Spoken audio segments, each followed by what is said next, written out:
मुख्यमंत्री भजनलाल शर्मा ने आज स्वयं गणना कर जनगणना की शुरुआत की। सीएम ने इस दौरान नागरिकों से राष्ट्र निर्माण के लिए इस महाअभियान में जुड़ने की अपील की।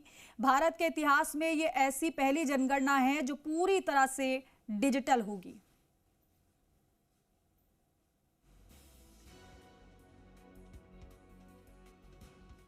मुख्यमंत्री भजनलाल शर्मा ने जनगणना 2027 के तहत आज से शुरू हुई स्वगणना में भाग लिया।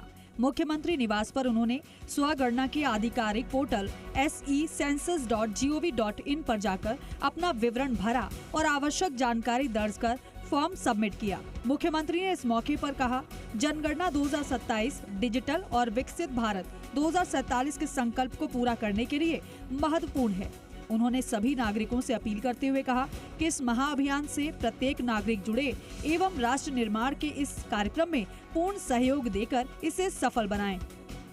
आपसे आग्रह करता हूं कि इसे केवल कानूनी बाध्यता के रूप में नहीं बल्कि सामाजिक न्याय के अवसर के रूप में अपनाएं।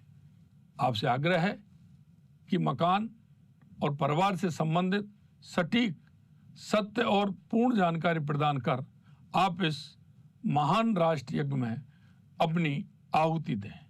आज आपके द्वारा दी गई सूचना कल के राजस्थान और भारत के सपनों को साकार करेगी।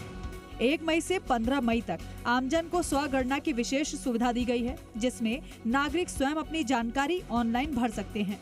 मंत्री झाबर सिंह खर्रा से लेकर मंत्री संजय शर्मा तक पूरे प्रदेश में माननीयों ने भी स्वगणना में पूरी दिलचस्पी दिखाई।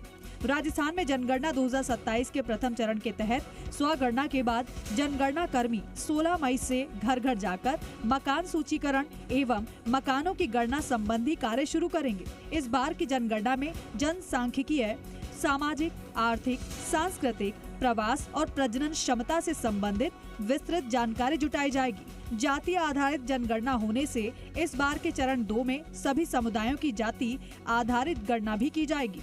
माना जा रहा है कि पूरी कवायद 31 मार्च 2027 तक पूरी कर ली जाएगी।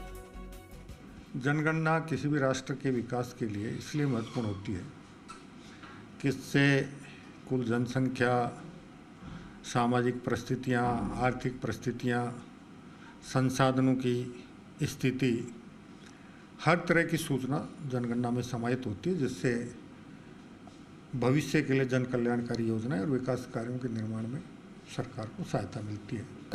जनगणना होना इसलिए ज़रूरी है कि जनगणना होने के बाद जो विकास के आयाम हैं उनको तय करने में सहूलियत मिलती है। किस वर्ग को, कौन से क्षेत्र को अभी और मदद की आवश्यकता है, उसकी भी आवश्यकता होती है। और जनसंख्या जब हमारे पास होती है तो उसी के तहत प्लानिंग कमीशन और प्लानिंग करके विकास के योजनाओं को लागू करने का काम किया जाता है। मैं समझता हूँ ये बहुत ज़रूरी है। मेरी अपील भी है आपके चैनल के माध्यम से कि सभी लोग जनगणना में सहयोग करें और अपनी स्वगणना भी करें, और कार्मिक जाता है तो उसको भी सही जानकारी आप देने का काम करें। अगले लगभग 1 साल तक पूरे देश में जनगणना के जरिए आंकड़े जुटाए जाएंगे। इसी से देश में भविष्य के विकास की योजनाएं बनेंगी। कौन पिछड़ा है और किसकी माली हालत सुधरी है, सरकारी नौकरियों में कौन आगे बढ़ रहा है और निजी क्षेत्र में कितने लोगों को रोजगार मिल रहा है, इससे जुड़े सभी आंकड़े जनगणना में शामिल होंगे। पर सबसे बड़ा सवाल जाति जनगणना का है, जिसके डेटा बाहर आने के बाद सियासत गरमाएगी और सत्ता में भागीदारी के लिए विभिन्न जाति समाजों में राजनीतिक दलों पर दबाव बनाने की कोशिशें भी शुरू होंगी। पर फिलहाल जब तक सरकार चाहेगी तब तक सारे डेटा पूरी तरह गोपनीय रहेंगे और डिजिटल टूल्स में एन्क्रिप्शन के माध्यम से इसकी सुरक्षा सुनिश्चित की जाएगी। बाबूलाल धायल, जी मीडिया, जयपुर।